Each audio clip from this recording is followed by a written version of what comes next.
John from JO Ventures Outdoors, and it's early morning here on a Saturday, and I'm out in the shop with a little bit of coffee and just enjoying some time out here.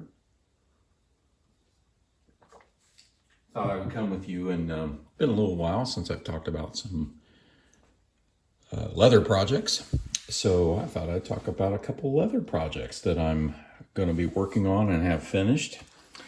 I've got another one on the way, so it's getting pretty crazy around here as far as that's concerned, but we'll take our time and try to do a really nice job on these. So the first one I mentioned last week, just this past week, and I've already got this done.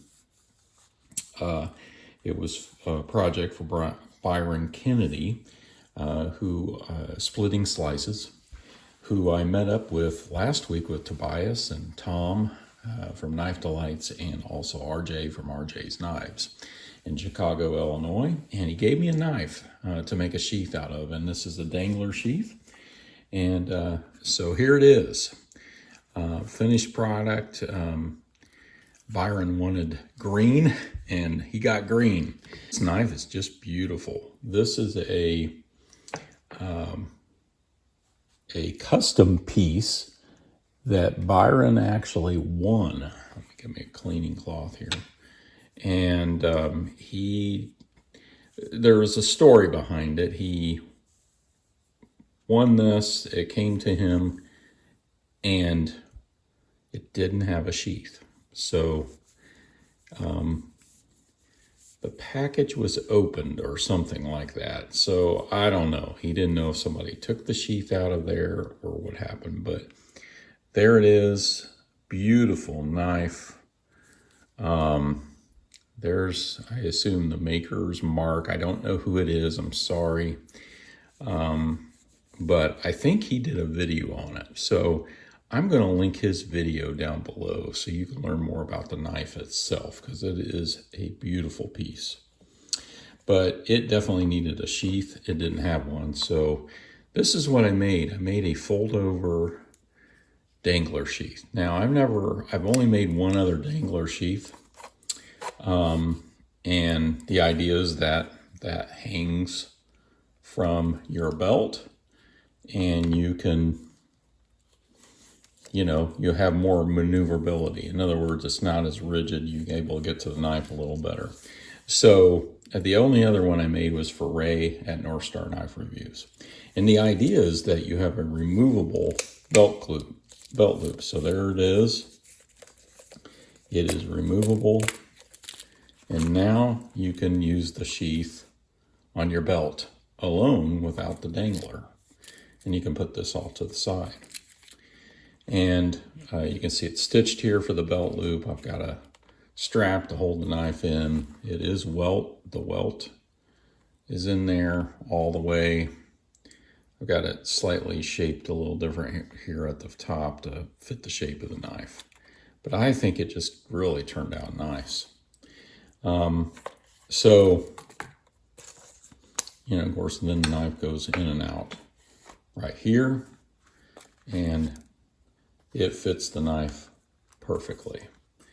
And of course, I always put a little piece of welt or felt right here to protect the handle from the button. And then this is the bit of conversation between Byron and I. And Byron was very happy with this, and appreciate his kind words for sure. And we're going to meet up here on Monday and hand it off. So, because he lives fairly close to me, and I'm going to be in his area for work. So we're going to meet up for lunch, and I'm going to give him the knife and the sheath and everything. So I won't have to mail it, which is a good thing. But anyway, this loop was kind of a bit of a conversation. And so in the past, when I did Rays, I used a loop like this. Now that's much beefier, much bigger, but that wasn't going to work on this because it was just going to flop all around. Plus it wasn't brushed brass. I had a brass one. You can see here I had a brass one, but that's really was, I thought was going to be for another project. And I could have used that for that, I guess, but you know, I was afraid this is going to flop all around. So I wanted to get and these are 1.5 inches, and I needed 1.25 inches for his sheath. So I ordered it off of Amazon, and I got these. Now these are much smaller, but, and they do have a little split there. So it is possible to bend that. You would have to put a lot of force on that to bend it. So I used a little smaller ring. So at some point, if Byron wants to replace that, we just talked about that. What are some options? So I assured him I would replace it if he wanted me to, or there are some options he can order. There are actually some rings you can get that are cut out and have screws, and then you can replace that. Also, the sheath I'm doing for BDH, which is the next one, has a spring gate on his, because the next project that I'm going to talk about is making this into a dangler. So there was some, you know, we have a little bit of conversation about that, but you know, I think for the most part, this slides down very nicely and with not much back there if you wanted to use it on your belt. So from that aspect, that is a positive about the ring. The ring also matches very nicely and works. So, I mean, you would have to,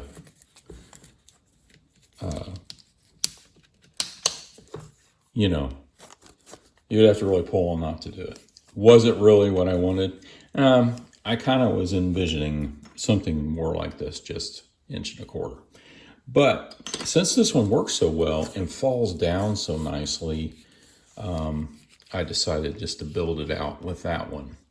And but this is easily replaced. We can replace this, these stitches. Now, if we have to rip those, that is a little more involved, and Byron and I talked about that. But I have ripped stitches before. I know how to do it and keep the integrity of the piece. But there's some really great options with that one that has the 2 screws in the cutout. So that is a possibility in the future for this if it needs that. But other than that, I think it turned out great. So there's one project, and I probably talked a little more about the ring than I needed to. But anyway, I wanted to explain kind of, it's a learning process when you're doing leather work. And, you know, you learn what works, what doesn't, and there are lots of different ways of doing things. So I think I just want to say that it's just a learning process. And this is only the second dangler I've ever made. This is a much different style than the one I made for Ray. Ray's was much bigger down here. You also see them with rings, with eyelets, where you can strap that to your leg. I didn't do that on this one, but you could do that on dangler sheaths. So just a little bit about dangler sheaths. So there's that one for Byron. Thank you, Byron, for that, and look forward to seeing you. And then also BDH contacted me, and he loves Western knives. I mean, he loves them and collects them. So the first project for him, I've got 2 projects. The first project is this sheath. We wanted to make this into a dangler. So the question, once again, was the ring. Okay, what do you do here? He didn't want to build a new sheath. He wanted to convert this to a dangler. In that case, you have to get a ring that has something where you can get it in there, okay, without unstitching this. This would, especially on this sheath, be very difficult. Look at that. You'd have to completely restitch this and take this rivet out. And so, well, you may not have to take that rivet out because it's just on the strap, but you would at least have to take the stitches out. So he found this with a spring gate. Much the same idea I was considering for Byron's if we replace the ring, but in here he's found this one. So you can see that that does not go back every single time, but I'm going to hopefully remedy that with my strap. So what I need to do is make a strap for this for him. And what we're going to do, he's told me what he would like. I would like to come around this as tight as I can to try to keep that from coming open. So in other words, you can still get it through, but it be tight enough that it will actually keep that spring gate from opening. So that's my thought there. The other thing is to have the spring gate down here, and then it probably won't open down there, and then you could do that. So those are some ways to deal with that, but it'll be something like this. He gave me some specifications, and then we'll be stitching and riveting this at both ends. Just a scrap piece of leather. This isn't cut to the appropriate size. But this is the type of leather I'm going to use. It's veg tan 7 to 9 ounce, and here's 4 to 6. It's a little thicker. I think that would be better for the strap, even though this leather is probably in the 6 ounce range. I'm guessing that is, yeah, that is probably 4 to 6 ounce.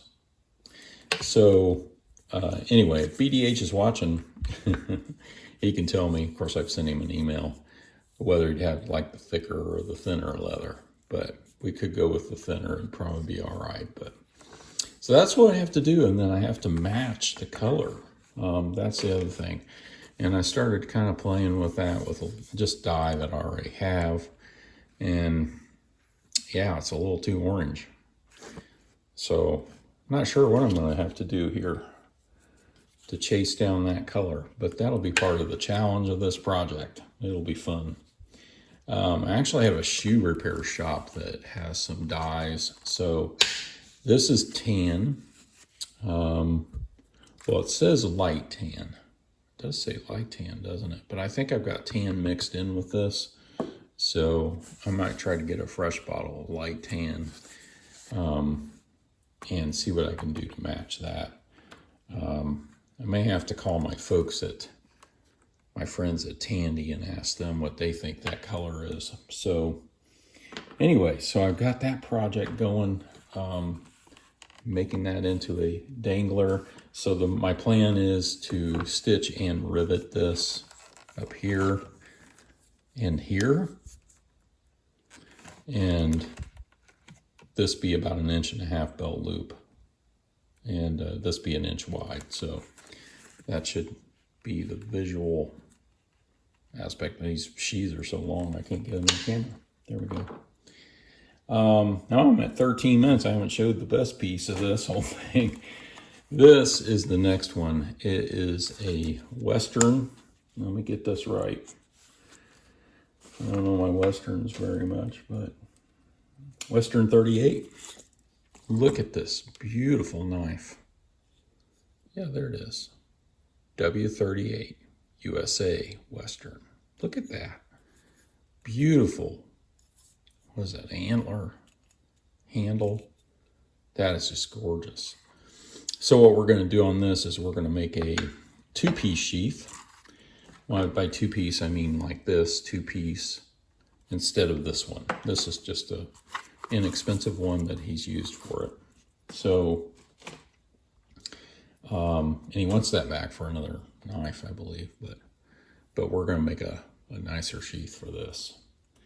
So yeah, I'd probably be in dark brown, 2-piece together like this one, except I'll have a belt loop at the top. That's the cutout style belt loop. He sent a photo, something like that.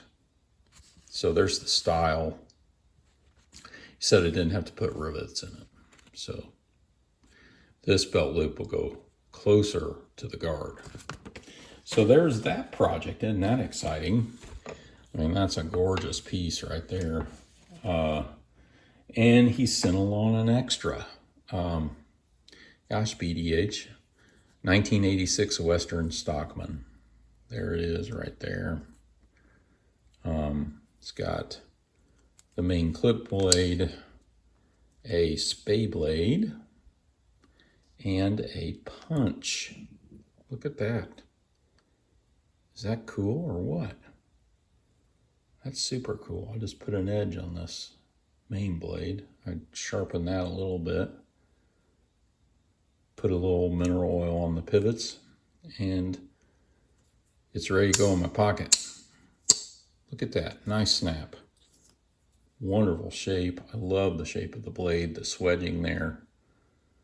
So thank you BDH for this. Got stainless steel. USA. So it's a Western 65. What is that, 65? Forgive my old eyes here. Yeah, I think 65 is what that says. You probably see it better than I can. Yeah, awesome. Beautiful wood covers. Yeah, awesome. Thank you so much, Bill, BDH, and for those projects. And Byron, I hope you like this. He was really excited about it, so I'm looking forward to seeing him and bringing that back to him. And then with that, thank you all for watching.